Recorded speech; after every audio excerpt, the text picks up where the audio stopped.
ये दो यूनिवर्स की बात कर रहे हैं। एस्ट्रोलॉजरों ने अपनी एक मनगढ़ंत कहानी बना ली कि जी पितरों के नाम पे लूटने का प्रोसेस बना लिया। जैसे एक व्यक्ति मरा, पहला दिन जो है हमारे लिए, ये आत्मा के लिए, उसके यहाँ के लिए 1 साल होता है। वो 1 साल तक हमसे सबसे ज्यादा कनेक्ट रहती है। पितरों की इतनी ज्यादा ताकत होती है, उनका स्थान होता है आपके घर के बाहर का। वो मतलब कह लीजिए कि आपके देवी देवताओं को तक को अंदर नहीं आने देते। इतनी ताकत होती है पितरों में कि बाहर रोक के खड़ा हो जाएंगे कि जब हमारी पूछ नहीं है हमारे इस घर में ना, तो यहाँ पर कोई चीजें नहीं होती। मैं सबसे बड़ा सॉल्यूशन मानता हूँ, एक तो नहाने का पैटर्न इंसान अपना बदल ले। जब आप नहाते हैं ना, वो आपके पास में खड़े होते हैं। पर आपसे हमने एक अलग कंसेप्ट सुना है कि दान ही आपको दरिद्र बनाता है। आपने 1000 लोगों को खाना खिला दिया, अब उसके बाद में आपने ये चीज़ कहा कि मैंने इन 1000 लोगों को खाना खिलाया है। आपने इस मैं से उन 1000 लोगों को, रेड लाइट पे कोई मिल जाता है, उसको हम लोग 10 रुपये दे देते हैं, तो क्या ये ठीक रहता है? देना चाहिए। देखो यकीन मानिए, आप नहीं दोगे तो वो व्यक्ति भूखा नहीं मरेगा। आप नहीं दे रहे हो, ये आपके लिए प्रॉब्लम है। कभी भी आप बददुआ दे रहे हो तो एक टाइम ऐसा आएगा आप उसके लूप में फंसे होंगे। काली जुबान है, वो अपने आप को आजकल प्राउड करते हैं, पावर नहीं है, ये आपके बहुत बुरे कर्म है।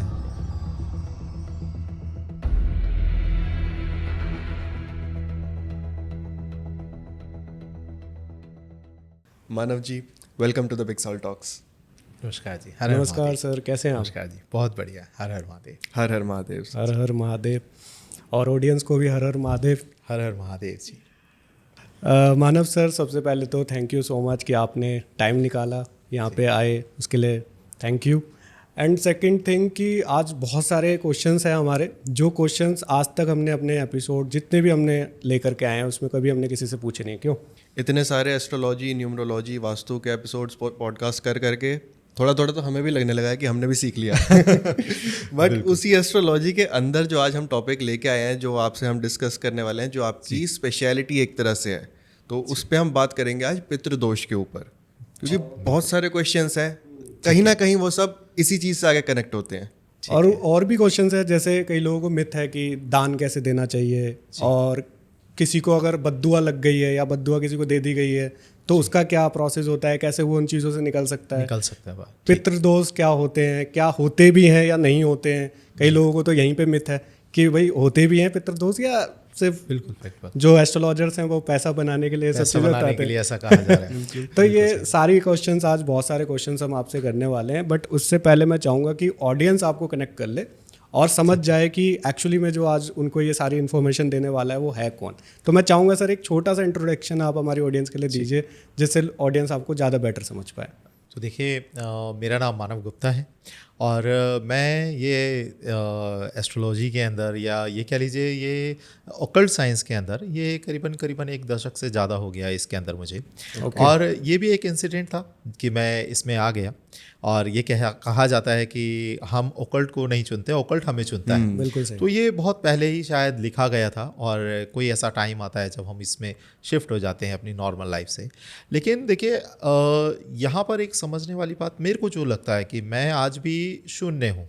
ठीक है, मैं अपने आप को कभी, मेरे को नहीं लगता कि मैं शायद कोई एक बहुत बड़ा एस्ट्रोलॉजर बन जाऊँ। लोग ऐਵੇਂ ही मैं देख रहा हूँ कि हाँ कहते हैं कि नहीं मैं बहुत बड़ा हूँ, मैंने ये करा वो करा। देखो कुछ भी नहीं है।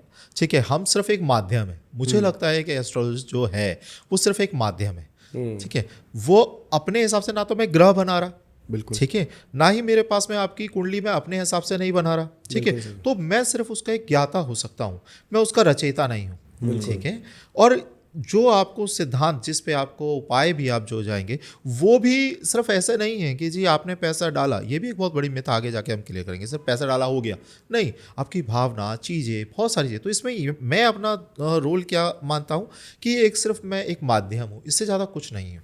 ओके। यहीं पर ही मेरा ये, अब क्योंकि मैं क्या जानूंगा एस्ट्रोलॉजी के बारे में। देखिए, बहुत मैं स्ट्रेट फॉरवर्डली बात कर रहा हूँ।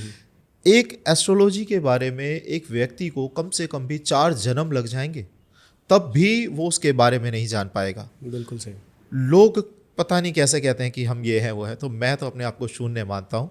बाकी प्रभु इच्छा, मेरे महादेव जी की इच्छा, वो जाने कि मुझसे क्या बुलवा रहे हैं, क्या बता रहे हैं, क्या चीज़ हो रही है। चलिए, बहुत मज़ा आने वाला है आज के पॉडकास्ट में। तो स्टार्टिंग करते हैं सर, कंसेप्ट से ही, एक्चुअल बेसिक जो कंसेप्ट है पितृदोष का या पितरों का, क्या होता है वो कंसेप्ट, क्या चीज़ है ये? ठीक है, तो देखिए अभी जैसे ब्रदर ने पूछा कि ये पितृ होते भी हैं या नहीं होते। जी जी बिल्कुल है ना, तो ये इतना वैलिड क्वेश्चन है क्योंकि बहुत सारे लोग हमें भी ये क्वेश्चन करते हैं कि पितरों का कॉन्सेप्ट है भी या नहीं है। आत्मा तो अभी मरी, व्यक्ति एक मरा, है ना, आत्मा ने तुरंत निकली और दूसरा जन्म ले लिया, ऐसा कहा जाता है। तो फिर पितर कहाँ से आए, बीच में उनका अस्तित्व है भी नहीं है, या है वही एस्ट्रोलॉजरों ने अपनी एक मनगढ़ंत कहानी बना ली कि जी पितरों के नाम पे लूटने का प्रोसेस बना लिया। बिल्कुल। तो पितर देखिए यहाँ पे पितर को समझने के लिए सबसे पहले एक चीज़ समझने चाहिए कि ये दो यूनिवर्स की बात कर रहे हैं। ओके ओके ठीक है, तो अलग अलग यूनिवर्स है। जिस लोक में, मैं अब थोड़ा आपको शब्दों के हिसाब से ही बताता हूँ, जिस लोक में आप रहते हैं इस लोक को मृत्यु लोक बोला जाता है। ठीक है, अच्छा। अब यहाँ पे ये भी कॉन्सेप्ट बहुत लोग कहते हैं इसे मृत्यु लोक क्यों बोल रहे हैं, यहाँ तो जीवन जीवित लोक है। क्यों नहीं बोल रहे, हम तो जीवन लेकर आए हैं। तो देखिए यहाँ पे अगर कुछ सत्य है तो वो मृत्यु ही तो है ना। जी। और अगर इस पे भी सिद्धांत आप अगर हम आगे जाएं तो बहुत डिटेलिंग का मैटर है कि मृत्यु सत्य भी है या असत्य है। ठीक है, तो होती भी या नहीं होती। बिल्कुल। मृत्यु, मरा कौन, आपकी आत्मा तो अजर अमर है, वो तो मरी नहीं, और शरीर तो पहले से ही मिट्टी है, बिल्कुल। तो मृत्यु तो है ही नहीं। लेकिन यहाँ पर फिर अलग अलग बहुत सारे सिद्धांत हैं, हम उन पे फिर अभी पॉडकास्ट बनाएंगे। फिलहाल अपने इसी पे आते हैं कि यहाँ पर इसको समझने के लिए पितरों को, एक व्यक्ति जब मरा, और ये मान लीजिए जैसे कि आप 13वीं करते हैं कोई भी, है ना, तो जो 13 दिन का टाइमिंग होता है, ये टाइमिंग आपके लिए 13 दिन का है, लेकिन ये एक आत्मा के टाइम पर, आत्म पितृलोक के लिए ये कई हजार सालों का प्रोसेस है। अच्छा। हमारे यहाँ के टाइमलाइन में और उनके यहाँ के टाइमलाइन में बहुत बड़ा फर्क है। तो आपने दो बोले थे, दो कौन से सर? दो, तो एक मित्र- पितृलोक और एक हमारा मृत्यु लोक। ठीक ठीक है, ये अलग अलग, लेकिन ये दोनों एक ही जगह, मतलब हमें जिस जगह हम हैं इसी जगह, समझ लो आप, आजकल वर्ड अच्छा लगता है सुनने में लोगों को, पैरेलल यूनिवर्स, है ना। तो यहीं पर ही और पितृलोक के अंदर होता क्या है, जिधर हम बैठे हैं यहीं पर ही हर तरफ आग लगी हुई है। तो उसी को ही प्रेत लोक भी बोलते हैं? हाँ, देखिए प्रेत लोक भी है, पितृलोक भी है। अच्छा, दोनों अलग है? हाँ, अलग अलग ओके। ऐसे ही ये श्रेणियां अलग अलग जाती हैं। ओके। ठीक है, अब ये अपने कर्मों के अनुसार वो आत्मा उन लोकों में विचरित करती है। ठीक है, अब यहाँ पे सबसे ज़्यादा देखिए, जैसे हम साथ में अपने लोक को भी अटैच करते हुए चलेंगे। जैसे एक व्यक्ति हमारा पहला दिन जो है हमारे लिए, ठीक है, ये आत्मा के लिए, उसके यहाँ के लिए 1 साल होता है। अच्छा। अच्छा। वो 1 साल तक हमसे सबसे ज़्यादा कनेक्ट रहती है, वो यहीं रहती है, लेकिन उसके लिए 1 साल है, हमारे लिए 1 दिन है। अब इसलिए कहा जाता है कि 1 साल तक कुछ नहीं करेंगे, फंक्शन नहीं करेंगे, कुछ भी नहीं करा जाएगा, 30 त्योहार नहीं मनाएंगे जब तक पहली बरसी नहीं हो जाती। ये सिद्धांत था ना। रीज़न क्या है कि आत्मा को अभी तक यकीन नहीं आ पा रहा कि वो मर चुकी है। ओके। वो कोशिश करी है हमसे अटैच होने की, ठीक है, अपने शरीर को ढूंढ रही है, उसमें वापस जाने की सोच रही है। तो ये इसीलिए हम 1 साल तक ये दुख में ही रहते हैं, क्योंकि वो सामने है, उसे बुरा ना लगे। और आत्मा के अंदर क्या होता है कि शरीर और बुद्धि नहीं है। अच्छा, बुद्धि भी नहीं होती? हाँ, हमारा जो विवेक है, ये हमें, जो हम आत्मा से अलग क्यों है, एक भूत इंसान को चिपटता ही क्यों है, ऐसा कहा जाता है ना, कि ऐसे आपको अट्रैक्ट करते हैं, आपके पास आते हैं, वो चाहते क्या है आपसे, उनके पास तो आत्मा है ना। आपके पास ऐसा क्या है, तो आपके पास शरीर है और आपके पास में जो विवेक है, बुद्धि है और आत्मा, ये 3 चीज़ों का मिक्स जो है, ये हमारा जीवन है। हम पूरी ज़िंदगी अपनी आत्मा को ही नहीं टच कर पाते, समझ ही नहीं पाते, ऐसे ही हमारा जीवन निकलता है और बाद में हमें दिक्कत आती है। अब जब व्यक्ति मरा और जब वो मरने के बाद उस लोक में पहुंच गया, वहाँ पे आग जली पड़ी है हर तरफ, ठीक है, तो वो सबसे पहले यहीं पे वापस आकर वो चाहता है इस शरीर में प्रवेश करें। फिर उसके बाद दूसरा दिन अलग होता है, तीसरे दिन में हम पिंडदान करते हैं, उसके फूल चूमते हैं, फिर आगे पिंडदान होता है। तो उसका एक, उसको जो आत्मा को एक बल दिया जाता है, ठीक है, एक आध्यात्मिक शरीर बना दिया जाता है, ताकि वो अपने आगे की यात्रा पर निकल सके। और ये टाइमलाइन हमारे लिए 12 दिन है, उसके लिए ये बहुत सारे हैं। अब ये भी लोगों को समझ में नहीं आएगा ऐसा कैसे पॉसिबल है। बिल्कुल। एक बहुत लॉजिकली आंसर देता हूँ इस जगह में, ठीक है। आपका सबसे ज़्यादा प्रैक्टिकल चीज़ हमारी लाइफ में, आपको मैं कहूँ 1 मिनट तक 60 सेकंड होते हैं ना, 1 मिनट में आप काउंट करो एक एक, ठीक है, तो 60 सेकंड आप जब आएंगे तब आप या तो 2 सेकंड आगे होंगे या 2 सेकंड पीछे होंगे। बिल्कुल। एक्यूरेट नहीं कर सकते हो, लेकिन एक्यूरेट कौन कर सकता है, आपकी घड़ी, वॉच, है ना। बेस्ट से बेस्ट वॉच ले लो, पहन लो, कैरी कर लो और साथ। आप अमेरिका की साइड चले जाओ, कनाडा चले जाओ, आप जब वहाँ जाओगे, फ़्लाइट आप बुक करो, 24 घंटे फ़्लाइट लेगी, ठीक है, कोई अगर 24 घंटे वाले बुक करते हो 24 घंटे उसने लिया, बट जब आप अमेरिका जाओगे तो वहाँ का सारी घड़ियाँ फेल हो जाएंगी, टाइम चेंज हो जाएगा। बिल्कुल सही। कैसे हो गया ये? आपके लॉजिक जो इतने प्रबल थे वो सब कैसे फेल हो गए? घड़ी गलत है, ये क्या गलत है? वहाँ का टाइम गलत है ना? यहाँ पे डिपेंड करता है उस जगह की मोशंस पर, जगह पर टाइम। ऐसे ही पितृलोक की मोशंस और हमारी मोशंस में बहुत अंतर है।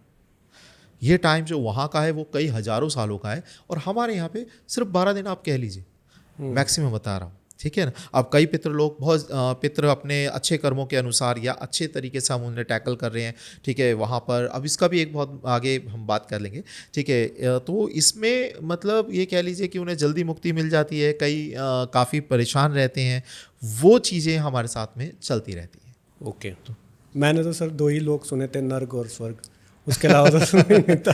आज एक नई चीज़ सीखने को मिली है आपसे।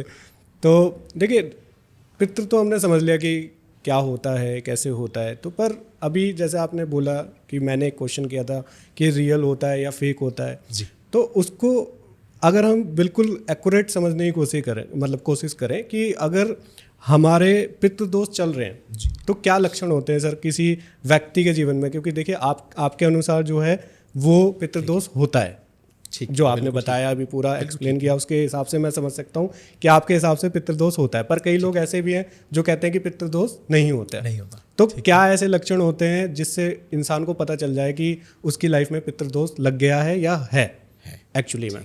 तो देखिए, इसमें ना हम तकरीबन 3-4 सिद्धांतों के साथ में ही बात करते हैं, ठीक है, ताकि लोगों को और समझ में आ पाए कि हम बोलना क्या चाह रहे हैं या बात क्या कर रहे हैं। तो हम एस्ट्रोलॉजी वे में बात करते हैं वैदिक के हिसाब से। आप अपने ग्रहों की कुंडली अब जब देखें तब आपको पता लगेगा सूर्यदेव पीड़ित है, ठीक है, या आपका जो पांचवा भाग होता है, 5वां भाव है, उसके जो लॉर्ड हैं वो कहीं ना कहीं पीड़ित अवस्था में होंगे, छठे घर में बैठे हम कुंडली से देख सकते हैं। कुंडली से देख सकते हैं आप, ठीक है। अब देखिए, इस जगह भी एक चीज़ है कि लोग बाग कहते हैं ये बच्चे ने, मेरे पास में एक ऐसा केस में साथ में अगर आपकी जाए तो एक डिस्कस करता हूँ। एक पर्सन थे, वो मेरे पास में कुंडली लेकर आया। उनका बेटा जो था वो करीबन 13 साल का हो चुका था। ओके, 13 साल तक उन्होंने अपने बच्चे को बहुत ज़्यादा परेशान करा था। मतलब वो इतना ज़्यादा डिस्टर्ब हो गया था कि उसे बात बात पे पीटा जाता था, बात बात पे परेशान करा जाता था। और मेरे पास में उसी की कुंडली देखने के लिए लेकर आया कि जी ये जब से हमारे घर में आया है तो बहुत बड़ी प्रॉब्लम हो गई, क्योंकि किसी पंडित ने बताया था कि इसकी कुंडली में पितृदोष है, और ये जब से पैदा हुआ हमारे पे पितृ का प्रॉब्लम आ गई, पितरों की। तो यहाँ पे समझने वाली बात है कि क्योंकि ऐसे अब पंडित लोग अलग अलग तरीके से इसी को यूज़ करते हैं। पितृदोष होता है और किसी अगर व्यक्ति की कुंडली में दिख रहा है तो इसका मतलब ये नहीं कि उसका दोष है, ठीक है, कि वो अभी बच्चा जन्म ही लिया है, जन्म होते के साथ आपकी कुंडली बन जाती है। तो उसने अभी जस्ट जन्म ही लिया है, उसने कोई थोड़ा ना डंडा उठा के आपके पितरों की पिटाई कर दी, सही बात, या प्रॉब्लम कर दी। क्यों आप कह रहे हैं कि इस बच्चे की वजह से हुआ है? ये एक्चुअली जो हमारी कुंडली होती है ना, ये कुंडली हमारे बहुत सारे मतलब कह लीजिए इसमें छुपे हुए मैसेजेस होते हैं हमारे लिए। जब एक बच्चा जन्म लेता है तो दूसरे लोग, जैसे हमने बात करी, दूसरे लोग से जब हमारे पास में एक आत्मा आई तो इस तरीके से आपको मिलेगा कि ये मतलब जो कुंडली है वो तैयार पहले से ही हो गई। उसके अंदर पहले से एक मैसेज भेजा गया है पितरों के द्वारा छुपाया हुआ कि हमें परेशानी है। वो उस बच्चे की कुंडली में दिखाई देगा। इसका मतलब ये नहीं कि उस बच्चे ने कुछ करा है। आपके पितरों के निमित्त आप नहीं कर रहे हो कुछ भी, आपके पितृदोष आपकी वजह से लग रहे हैं या आपके पहले फोरफादर जो थे, पहले जनरेशन, उनकी वजह से लगा होगा। ये सिर्फ एक मैसेज आया उस बच्चे के थ्रू, तो यहाँ पर उसको पीड़ित करने की जरूरत नहीं है, ठीक है। जब उनको ये चीज़ हमने समझाई तो माँ रो रही है कि नहीं ये तो बहुत बड़ी हमसे गलती हो गई, बच्चे को इतना हमने हर बात पे इसी का दोष देते हैं। ये उसका दोष नहीं है, व्यक्ति का नहीं है जिसकी कुंडली में दिख रहा है, लेकिन हाँ कुंडली में दिखाई देगा, ठीक है। इवन ये भी है, एक बार मैसेज आता है थोड़ा अलग कैटेगरी का आता है, मतलब थोड़ा कम पितृदोष दिखाएगा, फिर उसके बाद में शनि सूर्य के साथ में, राहु सूर्य के साथ में होंगे, 12वें घर में होंगे, ऐसे ऐसे करके अष्टम भाव में होंगे। ये पितृदोष के सारे लक्षण है। सूर्य मोस्टली पीड़ित माना जाएगा,